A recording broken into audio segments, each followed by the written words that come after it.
2020년도 10월 30일에 있었던 신일본제철을 상대로 낸 그 손해배상 청구 소송, 피해자들에게 각 1억 원을 배상하라는 판결이 있었는데 여기에 이 사건이 굉장히 중요한 겁니다. 2019년도 무역분쟁의 원인이 된 그 판결이었고요. 여기에 참여하셨던 4명의 생존자 분 중에 마지막 4명의 소송 참여자분 중에 마지막 생존자였던 이춘식 할아버지께서 지난달 1월 27일에 별세를 하셨습니다. 이제 기억이 점점 잊혀져 가는 거죠. 만약에 이제 이렇게 생존자분들이 남아있지 않게 되면 이제 저런 소송들이 있었던 거라든지 이런 것들 사람들이 많이 잊혀질 거고요.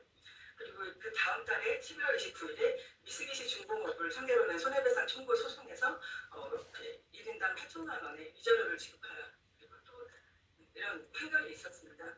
그리고 이제 2020년 2월 이후에는 본격적으로 국내자산 강제매각 절차에 돌입을 하게 되면서 이제 갈등이 심화됐었는데요. 이 당시에 대법원의 판결 요지가 어떤 것이었냐면 강제징용 피해자의 그 손해배상 청구권이 65년 협정에 포함되지 않는다라는 내용이었고, 또 하나는 불법 식민지배와 그 침략 전쟁의 수행과 직결된 그 일본 기업의 불법 행위에 대한 위자료의 선별이다라는 그런 판결 요지가 있었습니다. 대법원 판결 이후에 일본 정부에서는 공식적으로 기업들에게 손해배상이나 화해에 응하지 말라는 방침을 전달을 했고요. 그리고 만약에 그 기업들이 소송에 대응한다면 적극적으로 지원하겠다라고 했습니다. 그리고 그 당시에 이제 지금 쓰고 있는 그 진용공 표현 대신 부조선반도 출신 노동자 문제라는 표현이 이 당시에 아베 총리에 의해서 나왔고요. 그리고 한국에서도 문재인 대통령이 사법부의 판결을 존중한다라고 했었고, 더 이상의 이제 진실을 외면할 수 없다면 진실을 마주해야 한다라고 말씀을 하셨습니다. 그리고 11월 21일에 예정대로 여성가족부 화해치유재단 해산하는 것을 이제 공식으로 발표를 했었습니다.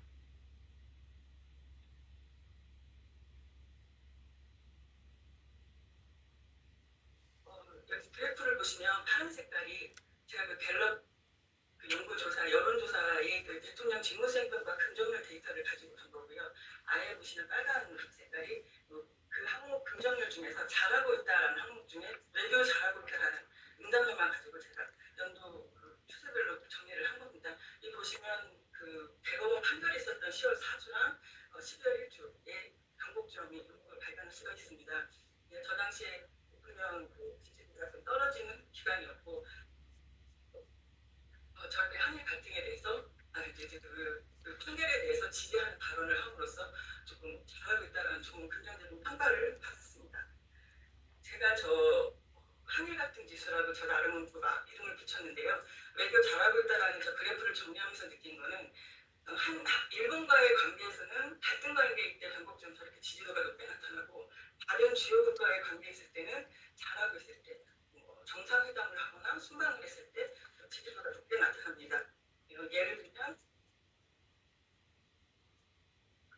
남북 정상회담 개최 합의를 했을 때나 남북 정상회담을 했을 때, 그리고 싱가포르 북미회담을 했을 때 한번 정상회담을 했거나 이런 좀 이슈가 되고 좋은 그 이슈가 있을 때는 저렇게 변곡점들이 나타나는데, 일본과의 관계에서는 좀 반대로 나타나게 되는 경우가 있습니다. 갈등 관계일 때 응답률이 잘하고 있다라는 지지율이 좀 높아지고 있고요. 아마 제가 저 추세 변화를 보면서 대통령 직무수행 평가 긍정률이 내리 하락하는 시점에 조금 반등을 노리기 위해서 더 지지하는 발언이나 갈등을 환승하지 않았을까라는 생각을 해보았습니다. 이 당시에 대법원의 판결을 보면 이제 국내 사법부의 판단이 국제 갈등으로 격화될 가능성이 충분히 존재했었는데요. 이전 박근혜 정부에서 미뤄져 왔던 판결이 당시 그 사회적 분위기가 반영돼서 판결로 이끌어졌다고 보는 시각이 다수고요. 그리고 이런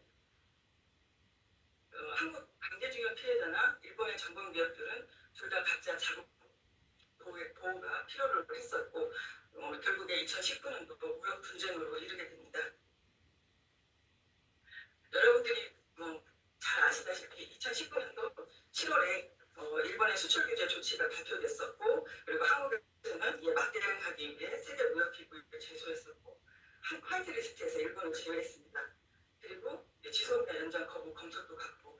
한일 간의 관계가 악화되고 지소미아 연장 거부까지 검토가 되자 미국이 영향력을 행사하기 시작했는데요.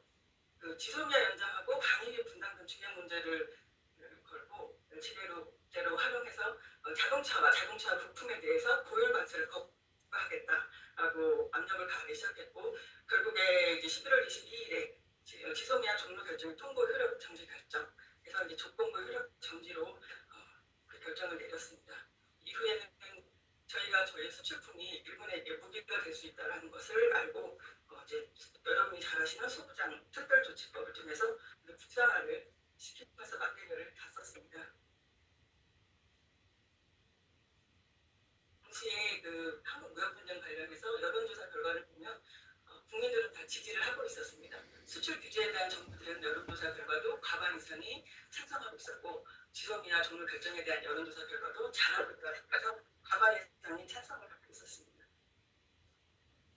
이 당시에 이 추세 변화를 보게 되면 눈에 띄게 7월 4주부터 8월 5주까지의 변곡점들이 눈에 나타나고 11월에 그 지소미아 결정 공론화돼서 여론이 굉장히 활발하게 움직이고 공론화되던 시절에 보시면 또 올라가고 있거든요. 그리고 아까 그 첫 번째 사례보다는 두 번째 사례를 보시면 대통령 지지율이 7월 4주에서 5월 사이에 하락하다가 조금 올라가는 경향이 있고 11월 달에는 상승하는 시기에 계속해서 또 상승하는 그런 모습이 보이기도 합니다.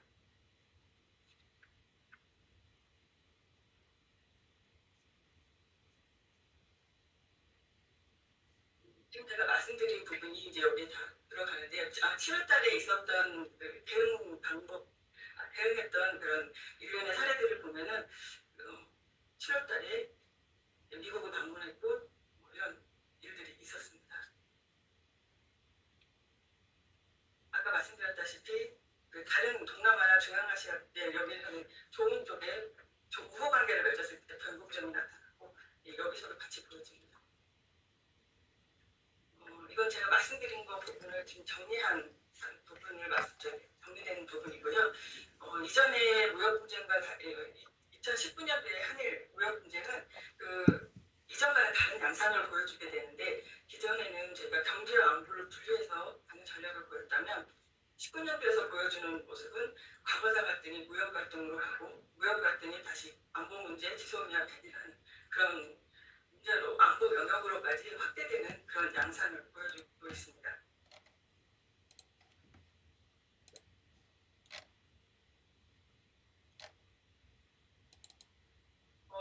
제가 이 연구를 하면서 이제 얻어낸 것 중에 그거죠.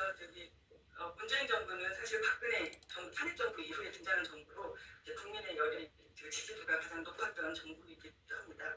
그래서 그 당시에 문재인 정부가 집권 정부의 정당성을 인정받기 위해서 한일 갈등에 좀 편승해서 집권 권력의 지지도를 높이거나 그럼 하락을 방지하면서 유권자 국민들에서 지지를 얻고자 했던 것은 아닐까. 이제 저는 그렇게 정리를 했고요. 지금 제가 구성주의를 시각에서 접근을 했다고 했을 때 상황에 따라 자꾸 다른 판단을 내리게 되는데 이게 정치학적으로 접근을 하면 이해하기가 좀 어렵거든요. 규칙에 자꾸 어긋나기 때문에. 근데 이 구성주의 시각에서는 또 이해가 되는 부분인데 문재인 정부에서 과거사에 대한 입장이 집권 초반하고 후반에 달라지는 양상을 보입니다. 집권 초반에는 피해자 입장을 중시하고 사법부의 판단을 존중한다라고 했다가 2분기 후반에는 좀 이전과 다른 입장을 표명하기 시작했는데요. 이제 위안부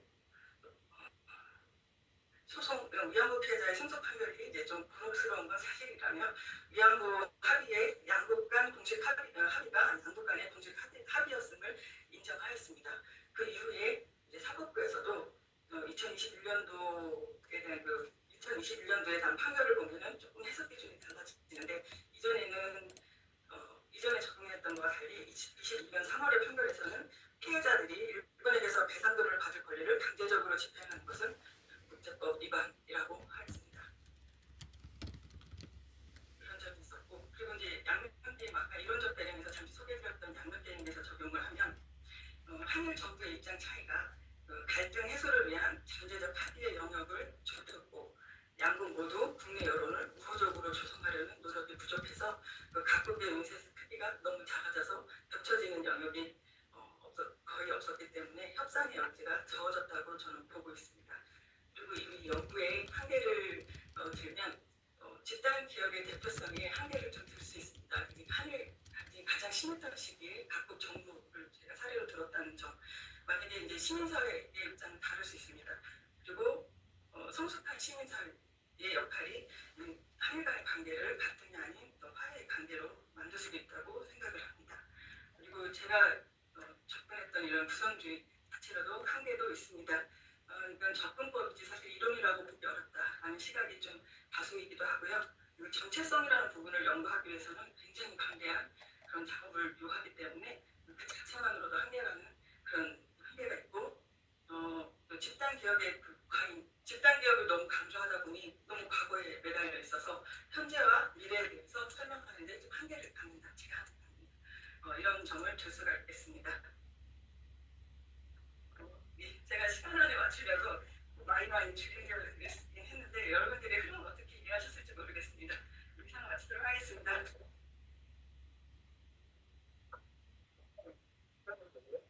네, 감사합니다.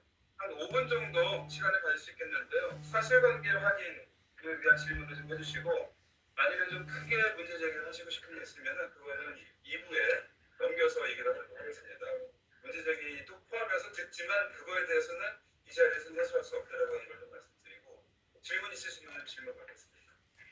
단순한 문제 그 위안부 문제 관련해서 문재인 정부는 제가 위안부 문제 문재인 정부 당시에 문재인 그 확인하고 조사하는 브리핑을 들었었는데 그때 문재인 정부 위안부가 탈기하지 않겠다고 했었거든요. 그러니까 그렇게 그건 동의하는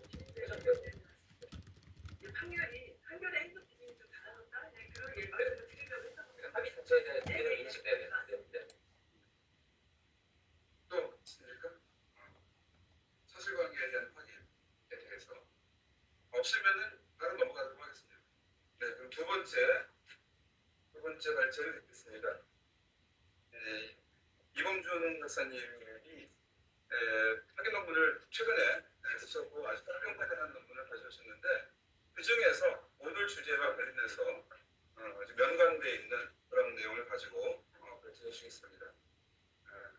제일조선인의 법적 지위 문제 가지고 해주실 겁니다.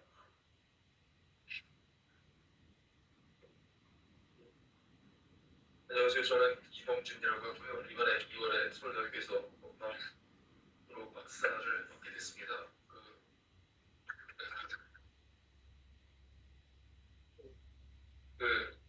공부를 하기 전에는 매일경제와 경향신문에서 사업전문 기자로 일을 하다가요.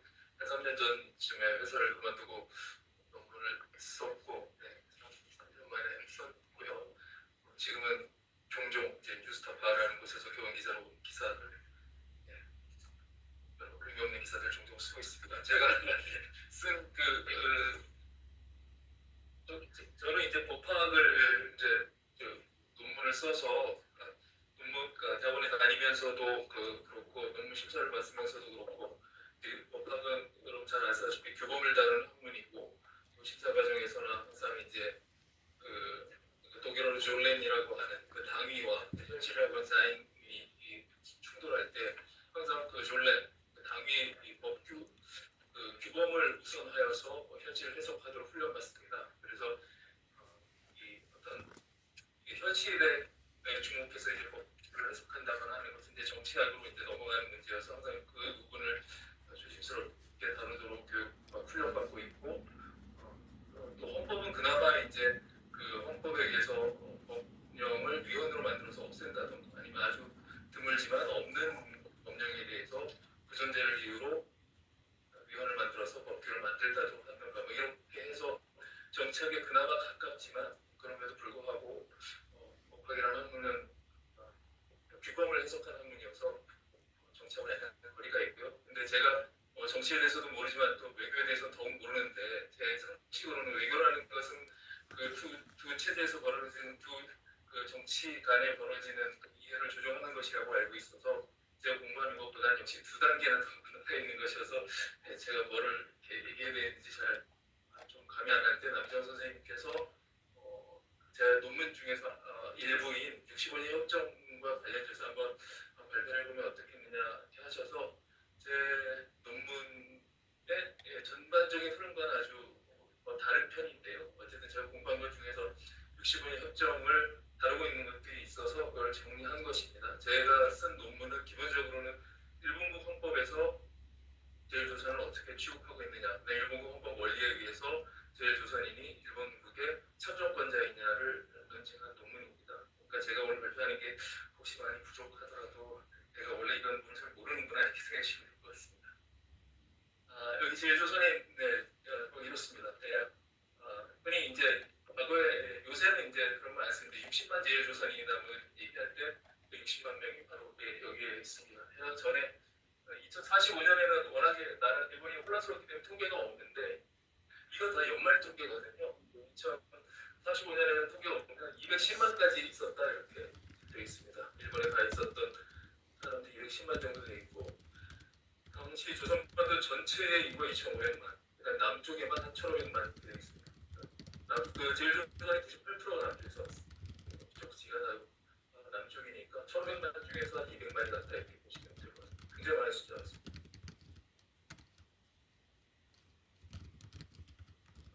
그 다음에 이제 이게 조금 스피드감 있게 하려고 했는데 이제 외국인 등록령이라는 게 47년 5월 2일 날 나옵니다. 이 날짜가 중요한 것은 이 앞에 있었던 제국헌법이 없어지고 미군정에 의해서라고 할지 미군정의 지도에 의해서 일본 헌법이 만들어져서 5월 3일 날 이제 시행이 되는데 그 전날 히로히토가 마지막 칙령이라는 것은 제국의회의 협찬을 받지 않고 그 제국의회를 거치지 않고 일본이 직접 이제 내릴 수 있는 법규 명령 같은 것입니다. 그런 걸 통해서 외국인 등록령을 하는데요. 이 외국인 등록령은 외국인을 등록하기 위한 법은 아닙니다. 사실은 이제 조선인들을 이중적 지위로 만드는 역할을 하는데요. 당시 이제 외국인 등록령이 시행되고 나서 외국인 등록 통계를 보면은 외국인 등록한 사람이 3만 명인데 그중에 조선인이 59만 명입니다. 그래서 이 외국인 등록령 자체가 조선인을 이제 대상으로 한 것이라는 걸 알 수 있고 실제로도 이제 이런 법을 추진했는데 저희 조선인들이 반발을 할 것을 우려돼서 이제 중립적인 외국인 등록령이라는 걸 만들어서 했습니다. 이 외국인 등록의 핵심은 조선인을 외국인으로 간주한다는 것입니다. 그러니까 외국인도 아니고 일본인도 아닌 이중적 지위에 놓는 것인데요. 이것은 일본이 결국은 일본 정부가 주도해서 조선을 이중적 지위에 놓은 것인데 이거의 근본적인 원인은 사실 연합군이 있습니다. 연합군이 조선의 문제를 어떻게 해결할지 갈팡질팡하다가 자신들도 명확하게 정하지 못했고 그래서 일본으로 떠넘기니까 일본이 저렇게 했는데 저거는 사실 그러니까 연합군 입장에서는 적국민으로 볼 것이냐 해방 민무로 볼 것이냐의 문제를 정하지 못하고 계속 가고 있었는데 그것을 갖다가 일본 입장에서는 가장 나쁜 지위로 본 것입니다. 그러니까 국민으로 취급하기 싫을 때 외국인으로 보는 것이고 그다음에 큰 정국의 일원으로 보기 힘들 때는 또 국민으로 보고 이런 식으로 해서 애매한 지위에 이제 놔두게 되는 것이 외국인 등록령입니다. 그래서 외국인 등록령은 애초 조선인을 타깃으로 했다는 것을 알 수 있고 이 외국인 등록령 시행령을 보면은 이게 열기되어 있는 이제 부록인데 여기 보면 이제 이 얘기가 이 얘기인데요. 여기 보면 국적 말고 출신지라고 되어 있고 여기에 뭐라고 써 있습니다. 타이완 사람이나 조선 사람은 조선으로 적어라 되어 있습니다. 여러분 아시다시피 47년은 대한민국 조선반도에 한반도에 대한민국도 조선민주인민공화국도 생기기 전입니다. 그래서 조선적이라는 것은 국적이 아니라 지역적, 출신적입니다. 뭐 이백이야 뭐 이런 느낌이죠. 조선에서 왔다 그래서 조선적. 그래서 여기서 이제 제조선인을 이제 외국인을 등록해서 비일본인으로 만드는 것이죠. 이 비일본이라는 키워드가 제조선인의 되게 중요한 정체성인데요. 일본인도 아니고 그렇다고 외국인도 아닌 그러니까 비일본이라는 점입니다. 그러니까 일본의 저는 개인적으로 제조선의 정체성은 일본인 아닌 것의 정체성이라고 생각하는데요. 그 상태로 외국인이 됐습니다. 이후에 이제 앞서 말씀드렸듯이 조선적이라는 것은 일본 공문서에 적힌 적입니다. 그러니까 이 사람이 조선적에 적혔는지는 국가에서도 알 수가 없고 한국에서도 알 수가 없고 오로지 이제 일본 공부에 적힌 것인데 48년 지나서 50년부터 이제 것을 쓰게 됐습니다. 일본 공부에. 근데 쓴 이유는 별게 없고 한국에서 이제 연합군을 통해서 미국을 통해서 로비를 합니다. 대한민국으로 바꿀 수 있게 해줘라. 그래서 바꿔라 해가지고 이제 조선으로 표기돼 있던 사람들이 관공서에 찾아가서 대한민국 바꿔주세요 했으나 당시에 이제 일본 정부의 입장은 조선과 한국은 단순한 용어의 문제이며 실질적인 국정 문제와 무관하다라고 이렇게 밝힌 바 있습니다. 따라서 이 당시까지도 조선적이든 대한민국적이든 기본적으로 무국적 성격을 계속 유지하고 있는 것입니다. 한국 정부는 무관하다고 할 수는 없겠죠. 그래서 이게 실질적이고 구체적인 객관적인 국적이라기보다는 그냥 조선인들을 어떻게 관리할 것인가의 문제고 이제까지 별다른 의미가 없는 단계였습니다. 그렇게 하다가 이제 그 이중적 지위에 있었던 그 제일조선인을 이제 확정적으로 외국인으로 만드는데요. 이게 이제 52년 4월 24일 날 하는데 이때는 왜 또 4월 24일이냐면 샌프란시스코 평화조약을 이 4월 28일 날 하는데 그 이제 나흘 전에 민사국장이 이제 통달이라는 걸로 해가지고 국적을 없앱니다. 외국인들 이제 확정시켜버리는데요. 이거는 뭐 나중에 계속 문제가 돼서 대법원 일본 최고재판소에 소송을 하지만 일본 최고재판소는 괜찮다 하는데 이 통달이라는 것은 그 행정명령도 아닙니다. 또 그 행정법규도 아니고 그 일종의 그 행정부처 안에서 자기들끼리 이제 사무규칙 같은 겁니다. 그래가지고 저것으로 그러니까 조선인들의 국적을 없애라. 그래서 일종의 행정규칙인데 외부로 봐라 하는 것으로 국적을 상실시킬 수 있느냐 하는 문제가 계속 제기되는데 어쨌든 별다른 절차를 거치지 않고 인사국장의 통달로 이게 국적을 없앱니다. 최종적으로 없애고 그래서 이제 이중적 지위 간주에서 이제 최종적으로 이제 국적을 상실하게 됩니다. 그게 이제 이렇게 국적이 없어지면서 요 뒤에서 또 말씀드리겠지만 이제 일본은 그 세계 최초로 국민을 주어로 쓰는 헌법을 만들어냅니다. 여러분 다 아시다시피 미국 헌법은 위더 피플로 시작해서 인민이 주어입니다. 그래서 국적자를 국민으로 쓰는 세계 최초의 헌법을 만들고 그다음 헌법이 우리나라 헌법입니다. 대만 헌법에도 그 국민을 오로지 국민만을 주어로 쓰고 있지는 않는데요. 아무튼 그렇게 해서 그 국민을 기본권의 주체로 만듭니다. 만들다 보니까 기본권이 이제 전면적으로 없어지는 거예요. 그래서 이제 가장 기본적인 이제 제일조선인이 일본에 살 수 있는 것도 기본권이 아니게 됩니다. 여기서 잠깐 법학을 약간 조금 안 하시는 분들도 있으니까 기본권이 뭔지 다시 한번 설명드리면 인권, 기본권, 그다음에 혹시 사전에 이제 법적 권리 이렇게 할 수 있을 텐데요. 인권이라는 거는 되게 추상적이고 추상적인 인간으로서 휴먼 라이트에 가깝고요. 기본권이라는 건 국가와 헌법 아래로 보장하는 것입니다. 그리고 법적 권리라는 것은 그 헌법에 의해서 만들어진 법률에 의해서 보장되는 권리이기 때문에 법률에 의해서 보장된 권리는 국회가 없애는 게 끝입니다. 예를 들어서 그냥 더 복잡하면 안 되니까 법률에 의한 권리는 국회가 없애도 별 문제가 없습니다. 근데 나중에 헌재로 가서 그것은 법률에 의한 권리가 아니고 애초 헌법에 의한 권리인데 왜 국회가 없앴어? 이렇게 할 수는 있죠. 그 형식적으로 법적 권리였지 근본적으로 그런 경우는 기본적인 권리, 기본권이었던 것이 헌법이에요. 아무튼 그래서 그 제일조선에는 이제 권리들이 싹 없어지기 때문에 일단 일본에 살 수가 없습니다. 살 수가 없어서 그렇다고 다 내보낼 방법도 없으니까 일본에서 이런 긴 이름의 이제 굳이 말하자면 출국관리법의 특별법 같은 것을 만들어서 잠깐 살 수 있도록 허가합니다. 이것은 그러니까 기본권이 아니고 법률상 권리라고 할 수 있습니다. 그러니까 일본에서 법을 만들어서 봐준 겁니다. 너희들 내쫓아야 되는데 잠깐 살게 해줄게 해가지고 그렇습니다. 그래서 그 당시에 이제 52년 4월 24일인가요? 있었던 이 이후에 이때까지 살고 있었던 그러니까 굳이 말하자면 1세라고 할 수 있던 사람들에게는 임시로 거주할 자격을 줬고 그 자식들은 더 적게 이렇게 해서 줬습니다. 그래서 거주할 자격이 있었는데 이것은 헌법상 권리로 보장되어 그래서 강제 퇴거 요건도 있고 또 극단적으로 이 법을 없애면 나가야 됩니다. 그런 식의 이제 했고 당연히 이제 이런 권리가 거주권 자체가 보장되지 않으니까 다른 것들은 당연히 이제 보장되지가 않죠. 그래서 이 사람들을 부른 이름도 이렇게 불렀습니다. 아까 만든 그 긴 이름의 법률이 126호 법률에서 129호 해당자.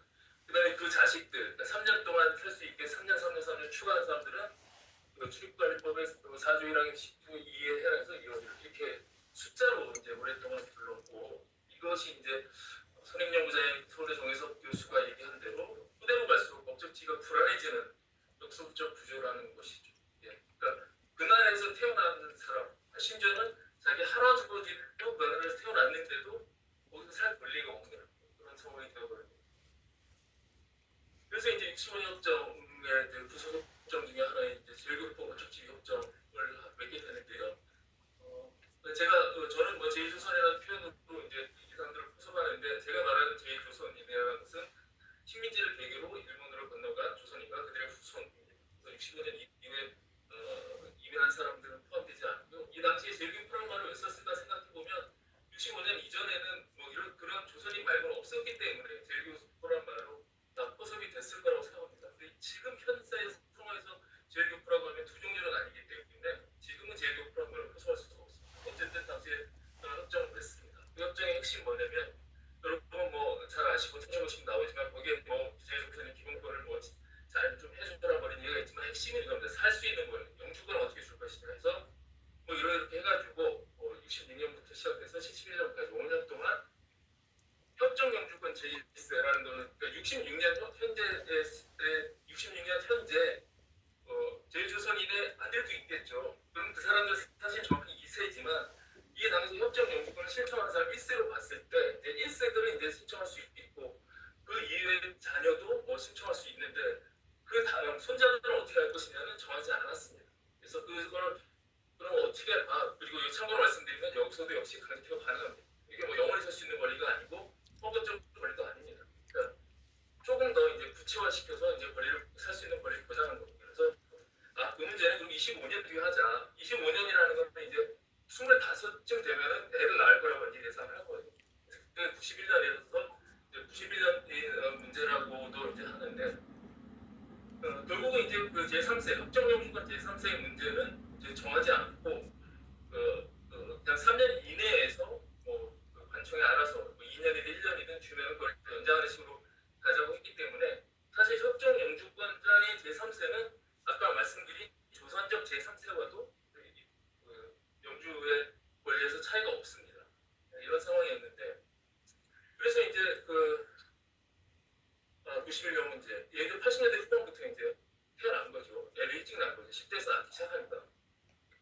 그러니까 이제 이거 어떻게 할 거냐 해서 이제 한일 정부가 뭐 얘기를 이렇게 하고 있었는데 느닷없이 일본에서 아까 말씀드린 제일조선인 민사국장의 통달에 의해서 일본 국적이 박탈된 제일조선인과 타이완인도 일부 있습니다. 어쨌든 그 조치법에 의해서 통달에 의해서 국적이 박탈된 사람들이 타이완인들이 일부 있습니다. 1% 정도 있습니다. 대부분 다 조선인인데 그 사람들에게 특별 영주권을 부여합니다. 사실은 이거는 여전히 이제 왜 갑자기 일본 정부가 이렇게 특별 영주권을 전면적으로 부여했는지는 여전히 의문인데 뭐 당시에 뭐 국제관계나 뭐 당시에 뭐 난민의 증가 뭐 이런 것이 원인이지 않았느냐고 얘기만 하지만 사실은 뭐 특별히 밝혀진 건 없고요. 어쨌든 갑자기 특별 영주권을 다 줍니다. 조선족들한테.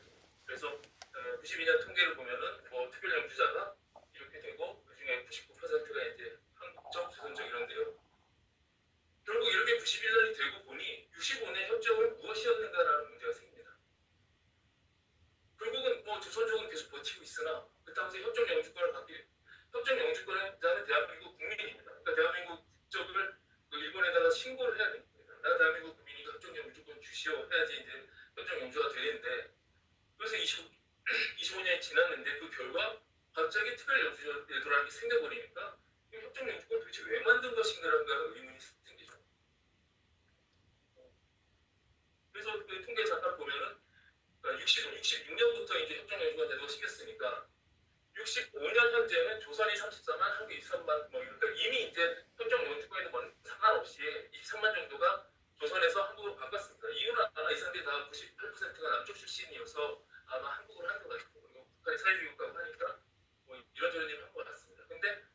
60년부터 91년까지 사이에 45만 명이 협정 영주권 취득, 결국 한국 국적을 선택했다는 거죠.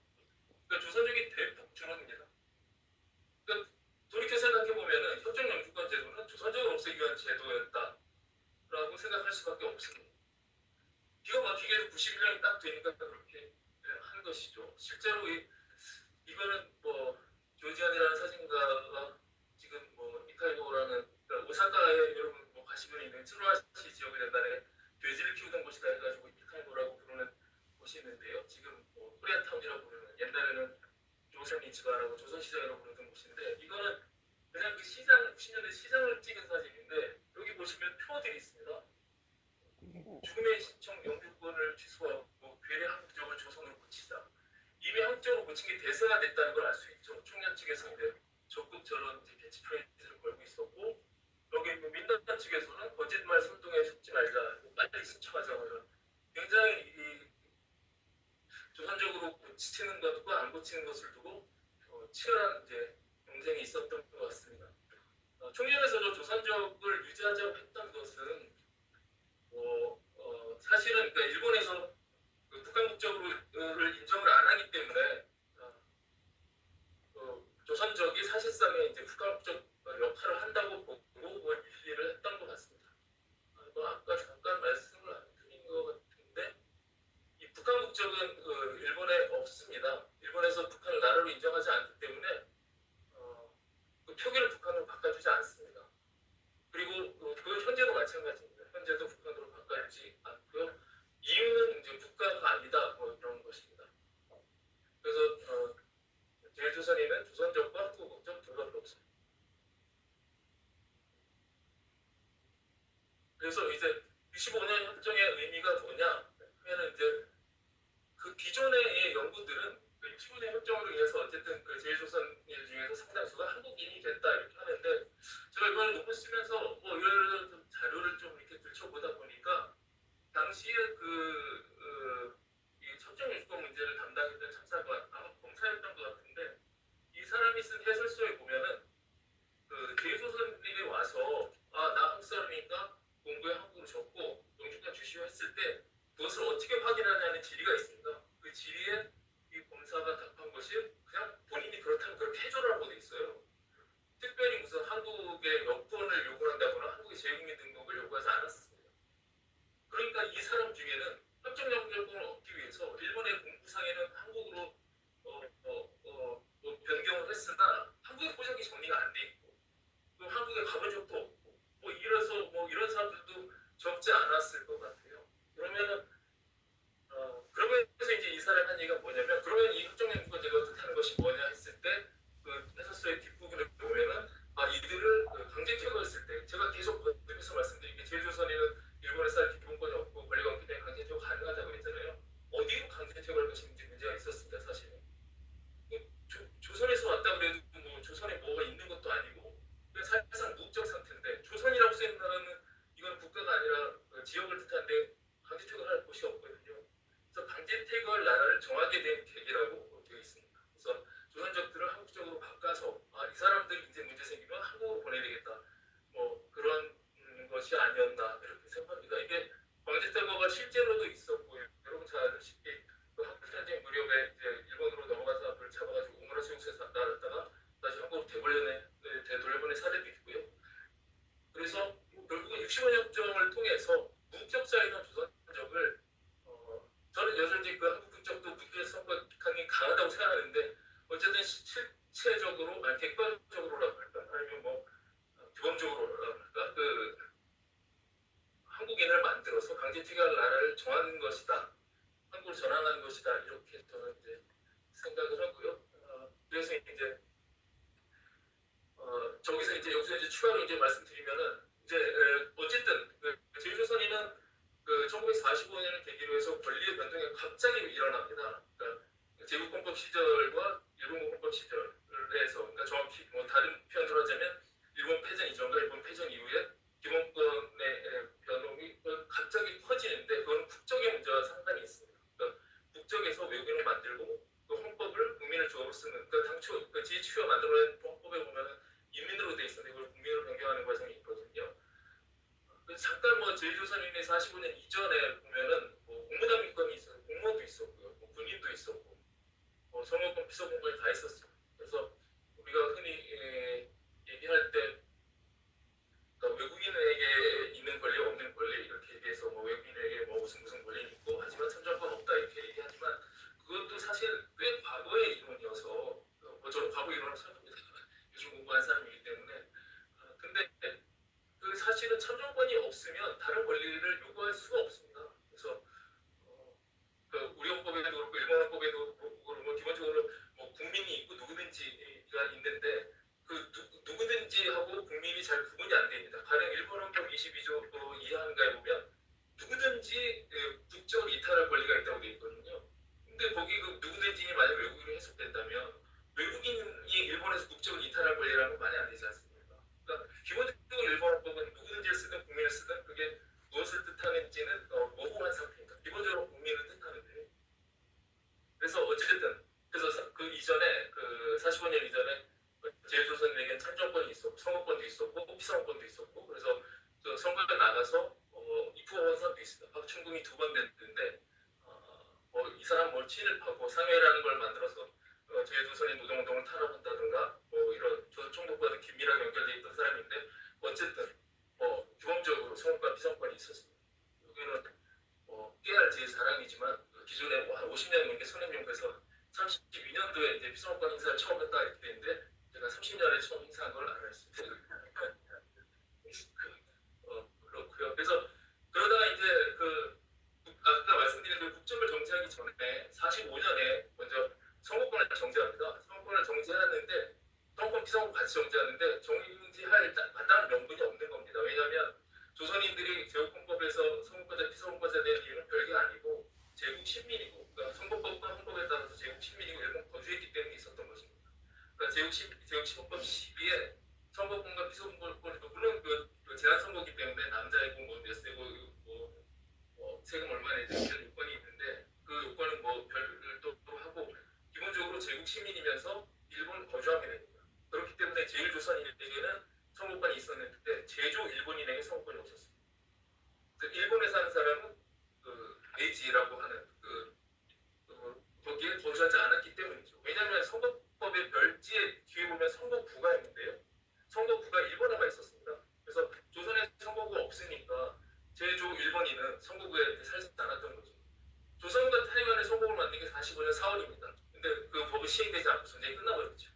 그래서 마지막으로 뭐 넣긴 넣었는데 만약에 그 법이 시행됐으면은 제조 일본인과 제조 조선인에게도 선거권이 있었을 겁니다. 선거 피선권이. 근데 어쨌든 당시에는 제국헌법에 정한 시민이면서 제국헌법의 선거가 치러진 지역의 거주자입니다.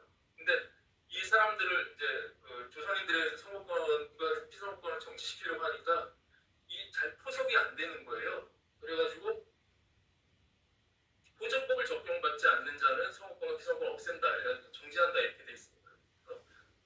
당시에 이제 조선의 조선 호정령을 했고 타이완에는 호구 규칙 이런 거 썼기 때문에 호정법 대상이 아닙니다. 간단히 얘기해서 일본 호정이 안 올려 있다는 거예요.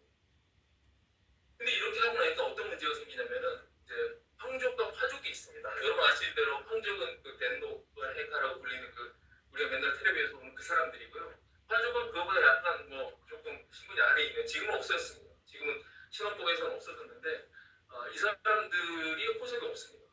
일본 호석이 없기 때문에 이 사람들의 선거권까지 없어지는 문제가 있어요. 근데 사실은 이 황족과 화족, 특히 화족은 제국헌법 시절에는 이제 지금의 참여하는 귀족원이 있는데 귀족원은 그냥 천황이 이제 시키고 아니면 뭐 자기들끼리 호선해서 내는 거였는데요. 이게 참여연으로 바뀌니까 참여연도 선거권에 피선거의 대상이 되는데 화족한테 선거권은 안 생기는 겁니다. 호적이 없기 때문에. 그러니까 예외를 만듭니다. 그래서 황족과 화족을 보면 이것이 선거권이 있는다 이렇게 했습니다. 그러니까 다시 또 다른 문제 생깁니다. 그럼 영철형 같은 그런 대한 제국에서 온 황족인 왕궁족은 어떡하냐? 그러니까 거기는 다시 예외를 또 만듭니다. 그러니까 조선인의 선거권 없애는 게 별 이유가 없었고 논리적이지 않다는 것을 알 수가 있죠. 그래서 이렇게 해서 이런 과정을 거치고 그 다음에 이제 공직선거법을 개정하면서 선거권을 국민으로 이제 정합니다. 그때 조선인이 외국인이 있고 그래서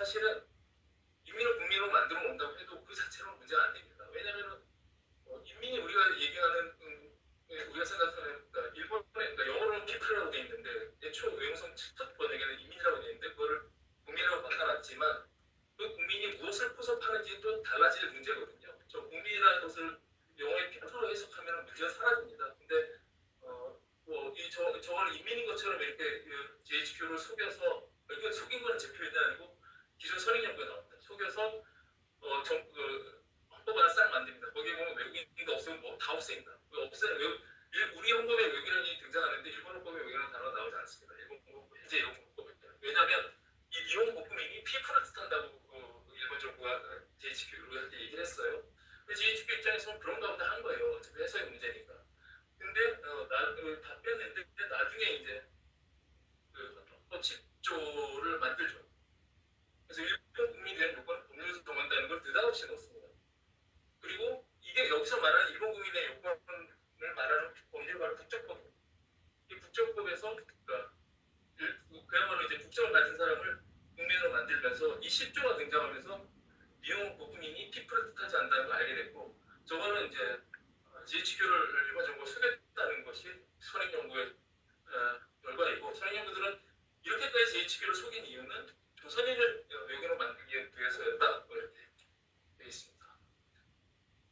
아무튼 여기를 쭉 가겠습니다. 그래서 그래가지고 이제 기본권의 요건으로 국적을 요구하는 이제 상황이 벌어지고 그래서 뭐 다 안 됩니다.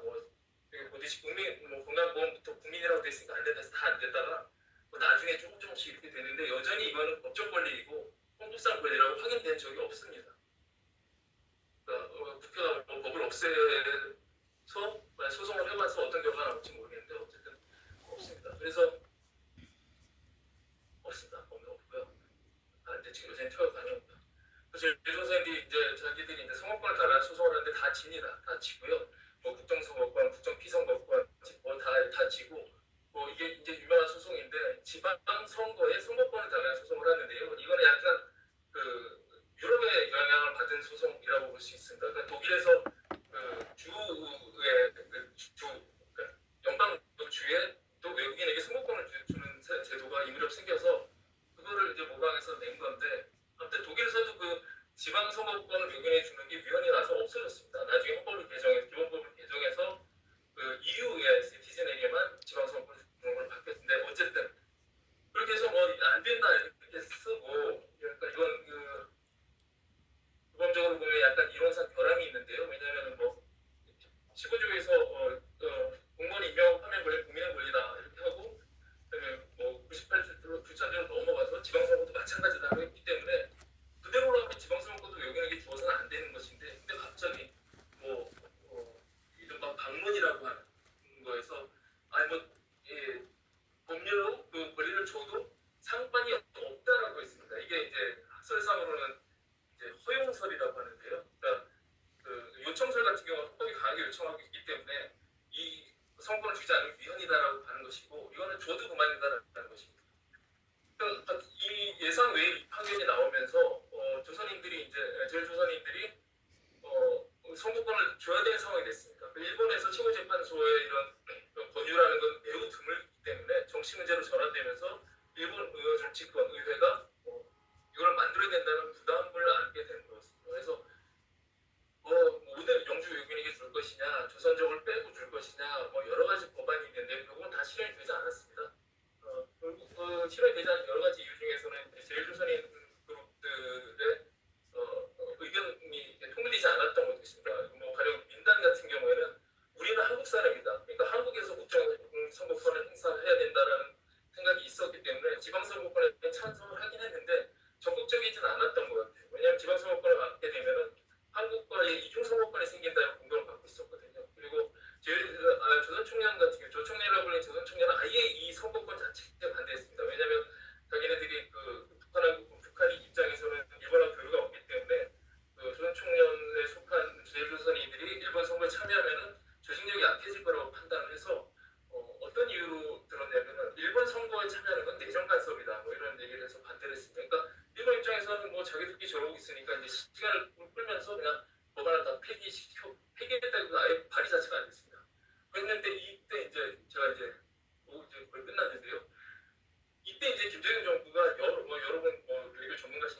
말했지만 여러 방면으로 정말 다양하게 참정권을 주라고 요구를 합니다. 그래서 뭐 이렇게 해서 했는데 그거 안 되죠. 이것도 오부치가 뭐 좀만 기다려 달라 뭐 이렇게 했는데 결국은 뭐 안 되는 거였는데 안 됐습니다. 다 안 되고요. 안 됐고 이 과정에서 이제 우리가 지금 외국인에게 지방선거권을 주고 활동이 중국인이 어쩌고저쩌고 하는 그 선거제도 이때 생긴 것입니다. 사실은 제주도민에게 선거권을 주기 위해서 우리도 하는데 니네가 못할 게 뭐 있냐 이렇게 해서 이제 준 것이고, 그래서 제가 이제 생각하는 것은 2015년에 박정희 정부가 했었던 그 협정영주권이라는 것이 돌이켜 보면은 일본은 25년 뒤에 특별영주권으로 모든 제주도민에게 영주권을 줄 판이었는데 엉뚱하게도 제주도민의 무국적자로서의 권리, 그러니까 무국적자라는 권리는 사실은 그 일본의 정치공동체 일원이라는 걸 아주 뚜렷하게 보여주거든요. 그러니까 어느 나라에도 국적이 없기 때문에 이 사람이 어느 나라의 정치공동체 일원인가 제일 먼저 얘기해보라면 일본일 수밖에 없습니다. 거주하는. 근데 국적이 한국이 되면서 약간 애매한 상황이 됐습니다. 그리고 그 이후에 기본권으로부터 완전히 이제 탈락하는 상황이 됐고 기본권을 구걸하는 상황이 된 것이죠. 한국 정도 도와줄 수도 없는 것이고. 그래서 그 이후에 이제 한참 지나서 김대중 정부가 들어섰을 때 이런 노력한 게 사실은 저는 65년도 박정희 정부의 어떤 부의 유산을 다시 되돌리는 시도가 아니었나 약간 그렇게 생각하는데 그때 이미 늦었죠. 들어줄 이유가 없죠. 이미 한국적으로 다 만들어놨는데. 그래서 결국은 뭐 이런 일이 있고요. 그 과정에서 일부 제주도민들이 한국에 이제 소송을 합니다. 우리 한국사인데 왜 한국에서 하는 국정선거에 참여할 수 없냐 소송을 해서 이제 2007년 합격위원 결정을 내서 선거가 생깁니다. 그러나 투표율은 뭐 보시다시피 1% 정도고요. 제주도는 한국을 자기네 정치공동체로 생각하지 않습니다. 그렇기 때문에 여전히 그러니까 정치의 진공 상태에 빠져 있다. 그래서 저 논문이 이제 여기서 시작합니다. 해가지고 이번 헌법 해석해서 이렇게 보니 어떻다는 거고요. 아무튼 그래서 그 69년 박정희 정부의 만들어낸 레거시, 부의 레거시가 김대중 정부에서 다시 한번 회복해보려고 했던 것이었는데 아쉽게도 안 됐고 현재 그렇습니다. 그래서 그 제주선이는 그렇고요. 그래서 지금 이제 마지막이고요. 지금 한 27만 명 됩니다. 그래서 확 줄었어요. 그러니까 60만 명 상태로 쭉 가다가 95년도 무렵에 영주권이 생기면서부터 1년에 한 2%, 3%, 대략 한 10,000명, 그다음에 요새 한 8,000명씩 계속 주고 있습니다. 주는 이유는 두 가지인데 하나는 귀화를 하는 겁니다. 적극적으로. 적극적으로 귀화를 하는 것이고 벌써 이제 자이지 6세까지 나왔거든요. 그러니까 5대 할아버지들 온 사람들이니까요.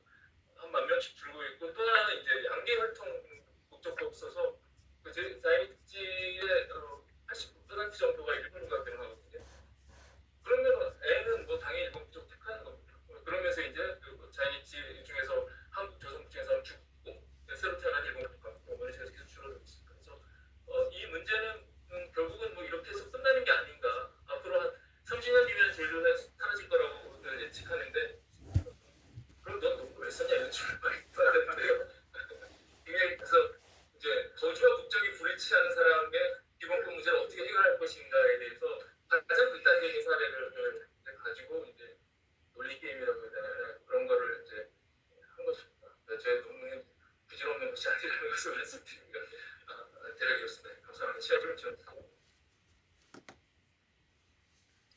마찬가지로 사실관계 좀 확인하고 싶은 거는 좀 질문 받겠습니다.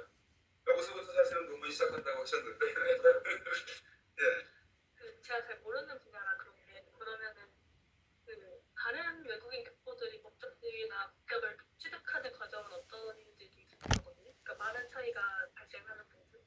네, 다른 나라예요? 네, 다른 나라의 교포들은 어떤 식으로 국적이나 법적지위가 취득이 되는 이게 이제 보통 일반적으로 이민을 가는 경우에는 내가 이미 한국 국적을 가진 상태에서 그 나라에 가서 내가 한국 국적 정리할 테니까 국적을 주시오 이런 관계가 되는데 제주도선이는 애초 그냥 일본의 그 제국 일본의 신민이었고 신민은 사실은 국민과 거의 비슷한데 약간 디테일합니다만 국민이었는데 국적이 박탈돼서 무국적 상태가 돼 있는 상황에서 다시 한국 국민이 된 거죠. 근데 그 한국 국민이 된 게 저희가 본인이 적극적으로 한국에 가서 호적을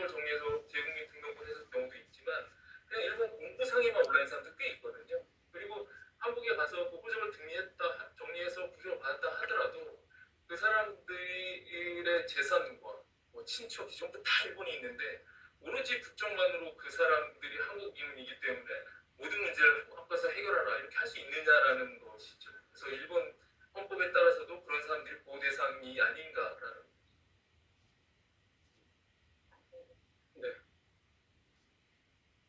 모두 그 전공이 일본이 아니라서 그냥 사실 확인하는데 그 피전 이후에 외국인 뭐 등록령 이런 게 주로 그 당시 조선인과 타이완인이 대상인데 말씀하신 거 보면 그 절대적인 다수는 조선인이었던 거잖아요. 타이완인은 얼마 안 되고요. 그게 숫자가 원래 타이완인이 적어서 그런 건지 아니면 일단 외국인 등록령 자체가 조선인을 타깃으로 했기 때문에 그래서 타이완 그 당시 있었던 타이완인한테는 뭐 다른 식의 어떤 게 주로 적용이 됐기 때문에 안 된 건지 제 질문이 예.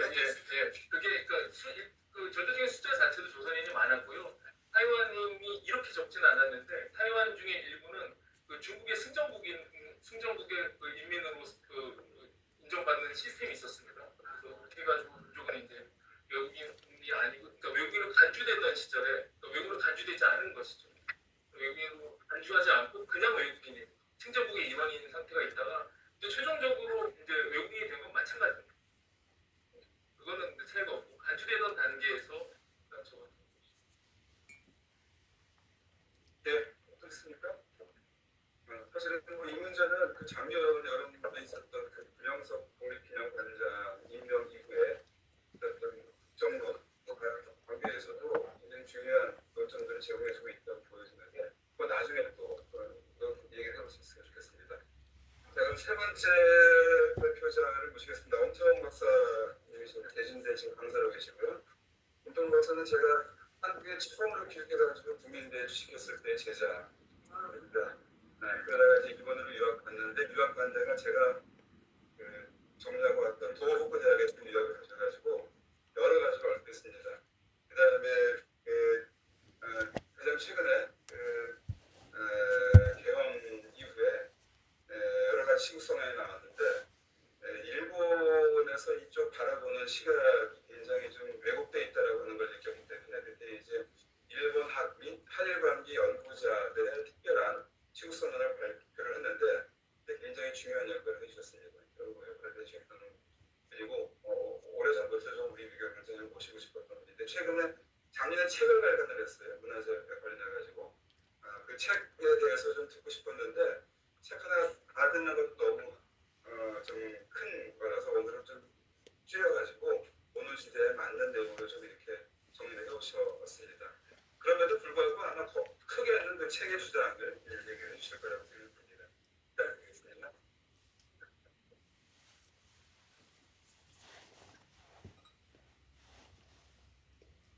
안녕하세요. 남기조 교수님이 소개해 주신 엄태봉이라고 합니다. 저는 대신대학교 국제학부에서 담임 교수를 하고 있고요. 거기서 일본학을 가르치고 있습니다. 오늘 이제 발표할 주제는요. 남기조 교수님 잠깐 언급하셨듯이 제가 이제 책을 작년 8월 15일에 냈는데요. 그 중에서 제 1부에 대해서 좀 발표를 하도록 하겠습니다. 이 책은 이제 제가 토호쿠 대학교에서 박사 논문으로 썼었던 그 주제가 1부가 되고 그 2부는 박사 논문 이후에 문화재 반환 문제에 대해서 이제 좀 더 연구를 한 거에 대해서 했고요. 뭐 한일회담의 문화재 반환 문제를 재평가하는 논문이라든지 북일회담의 문화재 반환 문제가 어떻게 전개될 것인지에 대한 내용을 다루고 있습니다. 오늘은 이제 한일회담과 관련된 내용을 다루는 거라서 한일회담에서 문화재 반환 문제가 어떻게 논의되었는지에 대해서 정리를 해가지고 왔습니다.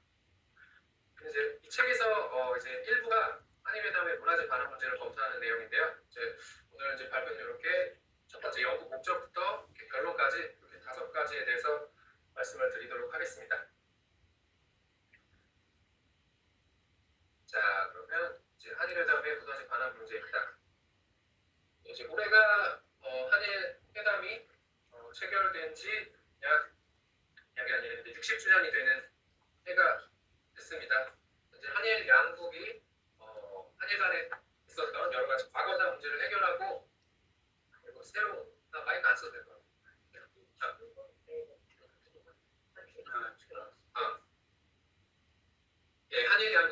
과거사 문제를 해결을 하고 새로운 국교를 수립하기 위해서 1951년 10월 말부터 약 14년간의 시간을 걸쳐서 기본관계 문제, 청구권 문제, 그리고 문화재 반환 문제, 어업 문제, 그리고 제일 한국인의 법적 지위 문제 이 6가지를 가장 큰 주제로 해서 논의를 했습니다. 그래서 약 14년간의 시간을 들여서 65년 6월 22일에 한일 기본조약 그리고 그 외 부속 협정들을 맺으면서 한일 회담이 타결이 됐습니다. 그래서 이런 65년에 체결된 이런 조약과 협정으로 인해서 이제 지금의 한일 관계가 만들어지고 유지되어 왔는데 이런 것들이 이제 아시다시피 65년 체제라고 합니다. 이제 여기서 청구권 문제는 완전히 그리고 최종적으로 해결되었다라고 간주가 되었었는데 아시다시피 지금도 그렇지 못한 상황이고 또 문화재 반환 문제도 여전히 한일 양국에서 해결되지 않고 있는 문제입니다. 여기서 저는 왜 한일 양국의 문화재 반환 문제가 완전히 해결되지 못하고 지금도 발생하고 있는 것인가? 그리고 문화재 협정이 체결되었는데 그럼에도 불구하고 왜 문화재 반환 문제가 발생하고 있는 것인가? 라는 의문이 들었습니다. 저는 여기에 대한 해답을 나름대로 좀 찾아보기 위해서 박사 논문의 주제로 선택했었던 거였고요. 네, 당시에 이제 박사 제가 논문을 쓸 때 당시 한일회담에 관련된 연구에 열기도 많이 사라지고 있었고요. 또 문화재 반환 문제가 강제동원 문제나 독도 문제나 위안부 문제와 같은 다른 역사인식 문제보다 또 많이 알려지지 않았는데 솔직히 말해서 이제 그 중요도가 크게 높지는 않았습니다. 네, 그럼에도 불구하고 저는 이 문제를 박사 논문의 주제로 선택을 했는데요. 여기에서 잠깐 설명을 드리면 이제 그 주제로 선택한 이유를 좀 크게 세 가지로 나름대로 생각했습니다. 첫 번째 이유는요. 이 주요 의제였던 문화재 반환 문제 그리고 한일회담의 전체상을 보다 면밀하게 살피는 데 있어서 이 연구가 필요하다고 생각을 했습니다. 한일 양국에서 2005년과 2007년에 각각 한일회담과 관련된 이 정부 외교문서가 공개가 되면서 여러 주제들에 대한 연구가 활발하게 진행이 되었습니다.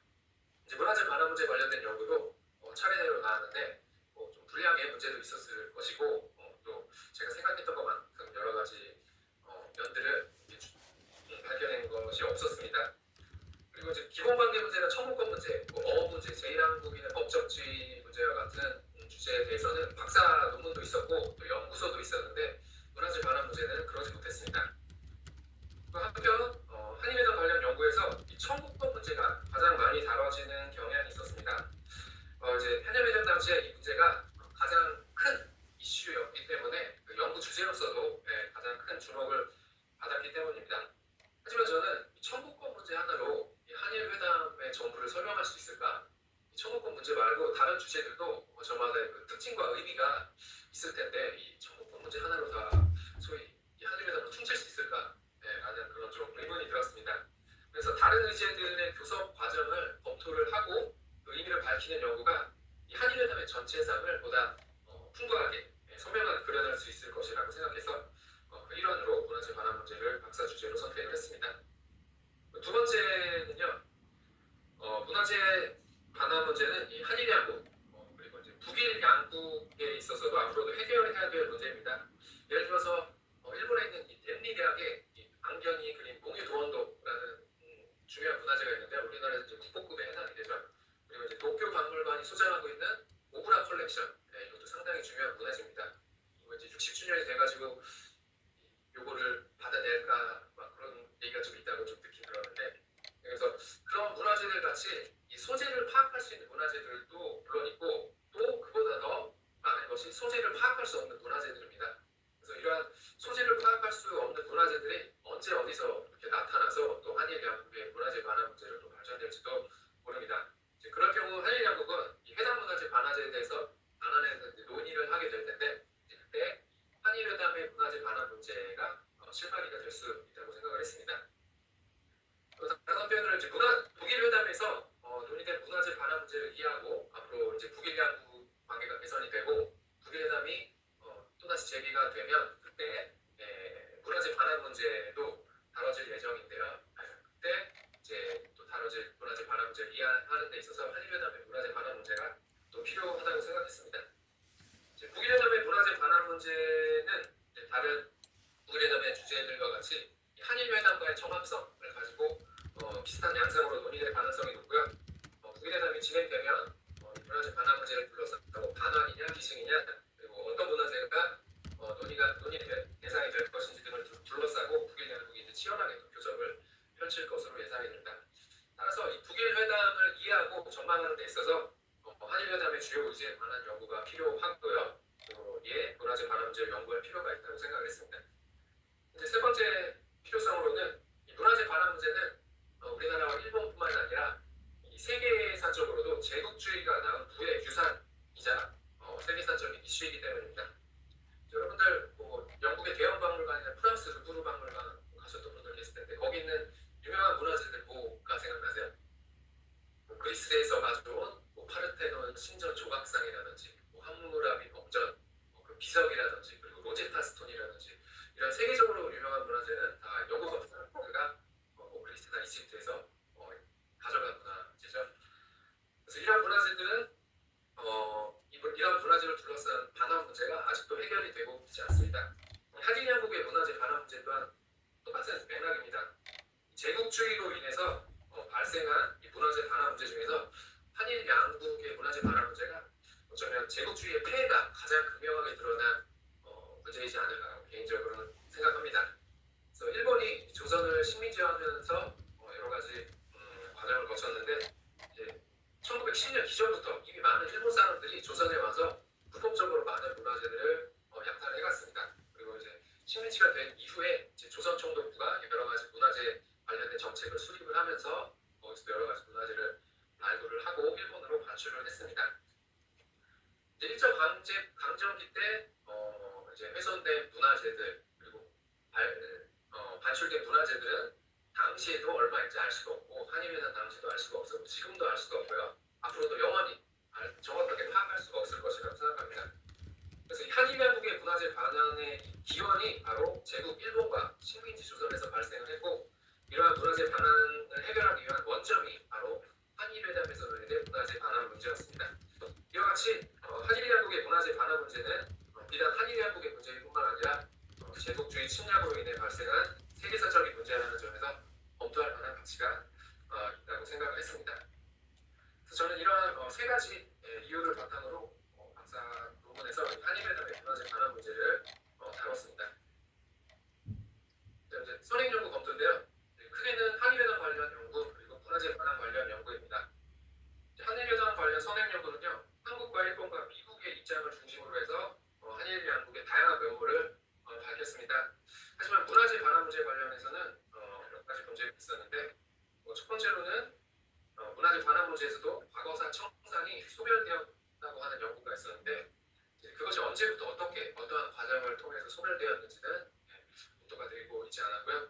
두 번째 문제는 이제 문화재 반환 문제가 다른 주요 의제들에 비해서 중요하지 않았다고 평가하고 있는 인상이 강한데 과연 그랬을까라는 문제가 있습니다. 세 번째로는 기복관계 문제 그리고 청구권 문제에 초점을 맞춰서 이 한일회담의 교섭 과정을 분석한 연구, 즉 이 과거사 청산 문제가 왜곡된 채 한일회담이 타결되었다는 선행 연구는 왜 문화재 반환 문제가 완전히 최종적으로 해결되지 못했는가를 면밀하게 분석은 하지는 못했습니다. 다음으로 문화재 반환 문제 관련 선행 연구인데요. 이제 이 연구도 여러 가지 선행 연구가 있었는데 나름대로 또 문제점을 찾았는데 첫 번째는 이제 문화재 반환 교섭의 시기 구분 그리고 그 시기에 따른 특징이 제대로 검토되지 않았다는 점이 있고요. 그리고 시기 구분과 관련돼서 이제 3차 회담과 4차 회담 사이에 좀 회담이 중단된 시기가 있는데 이 시기 이제 보통 이제 회담 중단기라고 부릅니다. 이 시기에도 문화재 반환 문제가 논의가 됐는데 여기에 대해서는 이제 검토가 되지 않았습니다. 저는 이러한 여러 가지 선임 연구들의 연구성과를 참조하면서 선임 연구들이 좀 밝히지 못했었던 문화재 반환 문제를 다뤘습니다. 그러면 이제 한일회담의 문화재 반환 문제를 교섭 과정을 설명을 해야 되는데 또 어떻게 설명을 할 것인가 또 나름대로 학문적으로 이제 분석들을 또 만들어야 돼서 나름대로 열심히 고민한 끝에 문화재 반환 문제 구조라는 분석들을 만들고 이를 바탕으로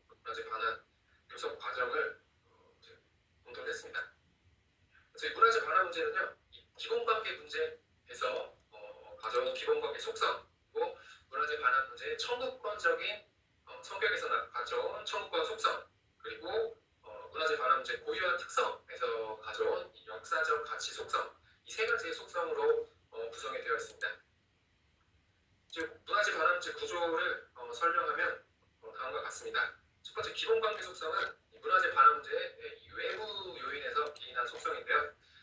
이 외부 요인은 기본관계 문제입니다. 기본관계 문제는 문화재 반환 문제뿐만이 아니라 청구권 문제, 제1항목의 법적 지위 문제, 다른 주제 의제들에 영향을 끼치는 중요한 의제였습니다. 먼저 기본관계 문제의 가장 큰 문제는 이제 구조약의 무효 확인 문제가 있었는데요. 1910년 8월 22일에 체결된 이 한일병합에 관한 조약과 그 이전에 체결되는 여러 가지 협정이나 조약들이 처음부터 무효였다라고 이제 한국 정부는 주장을 했습니다. 반면에 일본 측은요, 해당 협정이나 조약들이 당시에는 합법적이고 유효했지만 이제 한국이 독립을 하면서 이제 없어졌다, 무효가 됐다라고 하면서 한일 양국이 대립을 합니다. 즉 이 구조약의 무효 확인 문제는요, 이 조선에 대한 일본의 식민지 지배가 불법이었는지 합법이었는지를 묻는 문제였고, 한국의 독립 이후 한일 양국 간에 발생한 이런 과거사 문제를 처리하는 데 있어서 소위 이제 헌법적인 그런 성격을 받는 문제였기 때문에 이 기본관계 문제는 특히 이 구조약의 무효 확인 문제는 한일회담의 다른 현안에 영향을 끼치고 한일회담의 전체적인 행방을 좌지우지할 수 있는 그런 문제였습니다. 이제 이 문제는 7차 회담에서 기본조약 제2조로 타결이 되어 있는데요. 1910년 8월 22일 및 그 이전에 대한제국과 대일본 제국 간에 체결된 모든 조약 및 협정이 이미 무효임을 확인한다라고 타결이 되었습니다. 그래서 이걸 바탕으로 이제 한국 정부는 1910년 8월 20일까지 체결된 조약이나 협정들이 처음부터 무효였다고 이제 설명을 할 수 있게 되었고, 일본은 그때는 유효했고 한국이 독립한 이후에 유효가 됐다라고 설명을 할 수 있게 되었습니다. 두 번째로는 이제 청구권 속성인데요. 간단하게 말씀드리면 이제 반환이냐 기증이냐, 한국에게 문화재를 반환을 받을 그 청구권이 있느냐, 일본이 문화재를 반환할 청구권의 의무가 있느냐라는 것에 관한 문제입니다. 그래서 한국 같은 경우는 일본이 불법적으로 반출해간 문화재 반환을 청구할 권리가 있고, 일본 측은 이를 반환할 법적 의무가 있다고 주장을 했고요. 한편 일본은 정당하고 합법적으로 문화재를 소유해왔기 때문에 그 법적 의무로서 문화재를 돌려줄 의무는 없지만 한국의 독립을 축하한다는 의미나 한일 양국의 국교 정상화를 축하한다는 의미에서 약간의 정부가 가진 문화재를 기증을 하겠다라고 주장을 했습니다. 그래서 이러한 기본관계 속성과 청구권 속성의 관계를 분석을 했었는데요. 표와 같습니다. 그래서 이제 표 중에 이제 A는 기본관계 문제의 구조약의 무효 확인 문제에 관한 한국 측의 주장이고, B는 일본 측의 주장입니다. 이제 구조약이 무효가 될 경우 조선에 대한 일본의 식민지 지배는 불법이 되고요. 구조약이 유효할 경우는 합법이 됩니다. 그리고 C는 이제 청구권 속성의 반환의 법적 의무에 관한 한국 측의 주장이고, D는 일본 측의 주장입니다. 문화재 반환에 법적 의무가 있을 경우 일본은 문화재 반출이 불법이 되고, 법적 의무가 없을 경우에 문화재 반출은 합법이 됩니다. 이를 바탕으로 기본관계 문제, 문화재 반환 문제의 그 관계를 설명하면, 이제 동그라미 1의 경우 조선에 대한 일본의 식민지 지배는 불법, 무효가 되고 문화재 반출도 불법이며, 일본이 문화재를 반환할 의무가 있기 때문에 당연히 일본은 한국에게 문화재를 반환을 해야 합니다. 3의 경우는 문화재 반출이 합법이라고 하더라도 그것은 불법적인 식민지 지배가 이루어졌기 때문에 1과 같이 한국 측에게 문화재를 반환해야 합니다. 1과 3은 실제로 한일회담에서 이제 한국 측이 주장을 했고요. 3에 관해서는 강압적인 식민지 지배 하에 이루어진 행위는 모두 무효가 된다고 주장을 했습니다.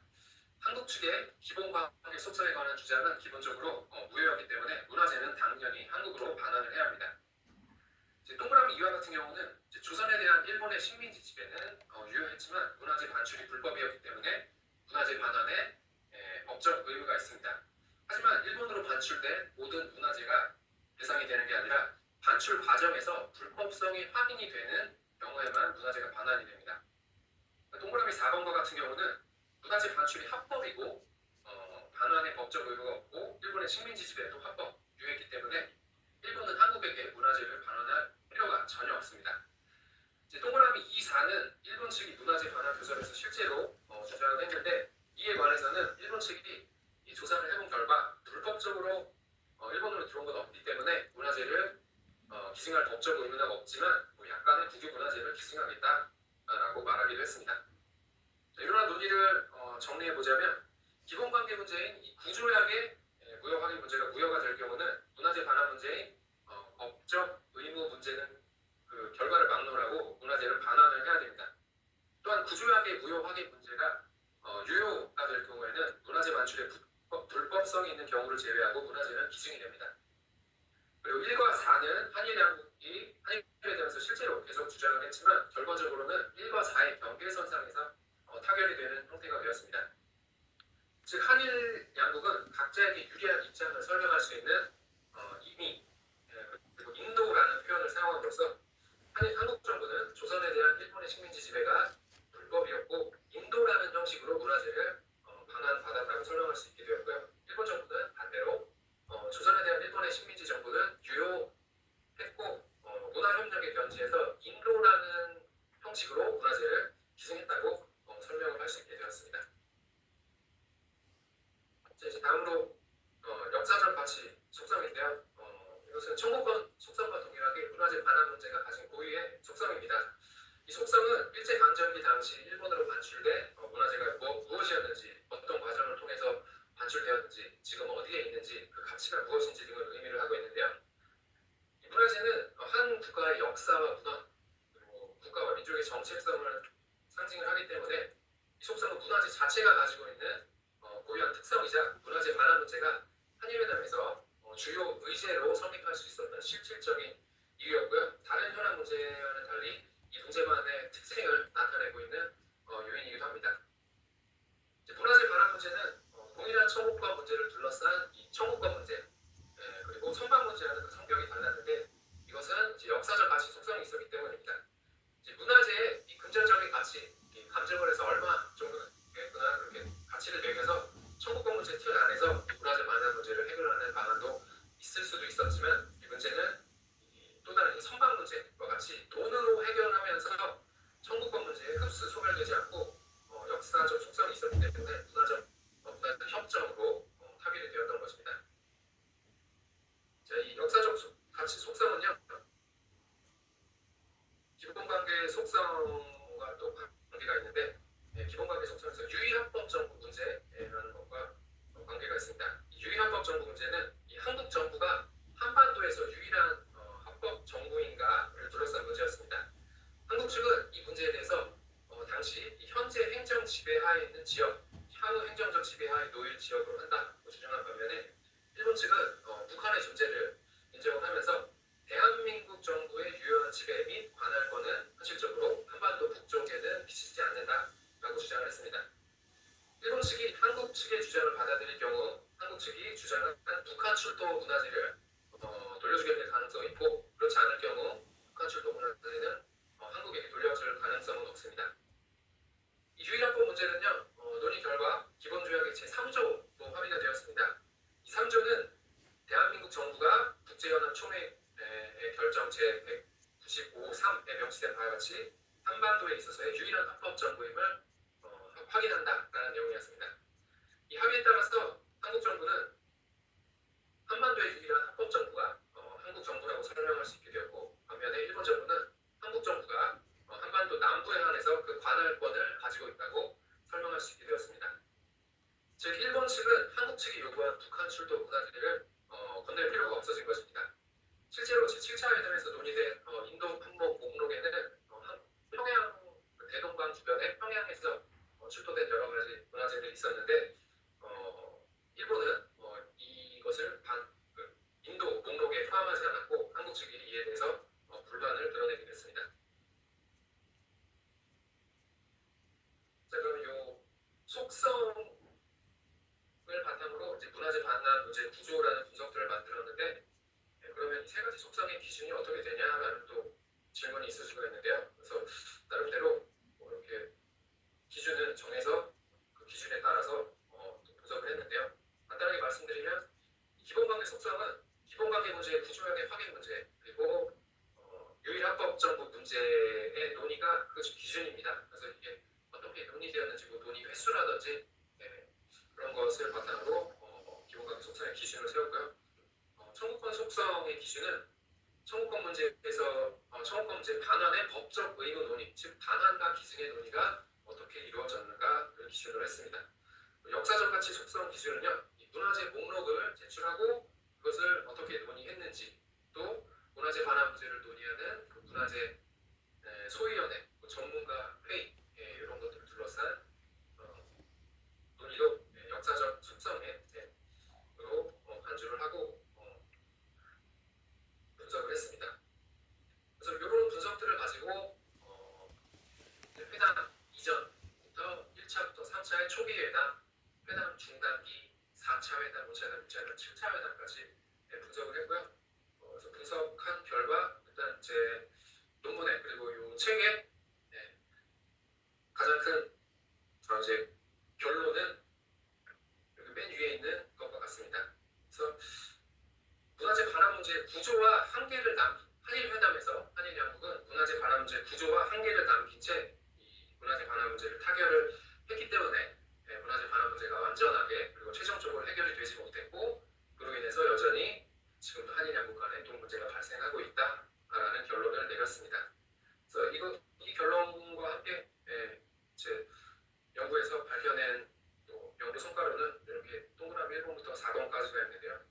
이제 교섭 과정의 특징을 또 나름대로 이렇게 밝혔습니다. 그래서 1차부터 7차까지 이런 식으로 교섭 과정의 특징을 밝혀냈고요. 그리고 이제 선행 연구들에서 밝히지 못했던 뭐 과거사 소멸이 있었다고 했는데 문화재 반환 문제는 뭐 한일 회담 중단기에서 처음으로 소멸이 됐고 7차 회담 때 문화재 협정으로 완전하게 소멸이 됐다라는 또 연구 성과가 있었고요. 그다음에 과거사 청산과 관련해서 문화재 반환 문제는 중요하지 않았다는 인상이 있었는데 그렇지 않았다. 그 문화재 반환 문제는 과거사 청산과 관련해서 중요한 의제였다라고 또 나름대로 주장을 했고요. 그리고 마지막으로 이제 청구권 문제나 기본관계 문제가 이제 한국이 주장하는 대로 모두 해결됐다고 하더라도 문화재 반환 문제는 완전히 해결되지 못했을 것이다라고 또 나름대로 생각을 했습니다. 그 이유는 이제 아까 설명드렸던 세 번째 역사적 가치 속성에 있었는데 지금도 일본에 어디에 어떤 문화재가 있는지 잘 모르는 상태입니다. 그래서 한일회담 당시에 이제 한국 측의 주장대로 모든 문화재를 돌려받고 반환받고 뭐 그랬다고 하더라도 그 이후에 또 여러 가지 문화재들이 발견되면은 또 그걸 가지고 또 문화재 반환 문제가 또 발생을 할 수 있었기 때문에 그래서 이런 이제 또 문화재 반환 문제 구조가 있었기 때문에 완전하게 해결할 수는 없었을 것이다라고 결론을 졌습니다. 네, 제 발표는 여기까지입니다. 감사합니다.